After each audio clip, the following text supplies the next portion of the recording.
Assalamualaikum warahmatullahi wabarakatuh dan salam sejahtera, salam Malaysia Madani. Nama diberi Nur Khaira Suryani binti Zulfaqar Ilahi Suraini dari SMK Syekh Haji Muhammad Said. Pada hari ini, saya akan berkongsi tentang 5 ciri murid sejahtera dalam rancangan pendidikan Malaysia.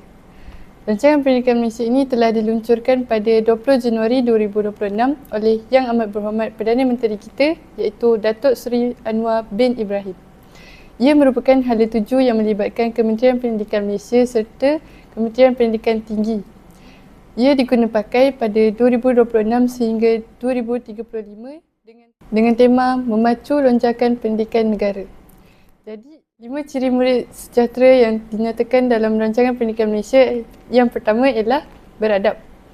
Murid perlu memiliki sikap dan tingkah laku yang sopan seperti menjaga perasaan guru dan rakan. Yang kedua ialah berilmu. Murid perlu memiliki ilmu yang luas meliputi bidang akademik dan luar akademik. Yang ketiga, berkemahiran. Murid perlu memiliki kemahiran praktikal dan teknikal bagi menghadapi cabaran dan dunia kehidupan sebenar. Yang keempat, berdaya tahan.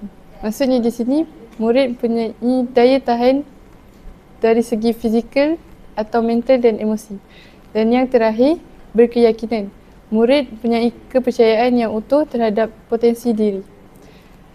Dengan ini, impak kepada warga sekolah adalah dapat melahirkan pelajar yang seimbang dalam semua aspek pendidikan mengikut 5 ciri murid sejahtera yang telah saya sampaikan.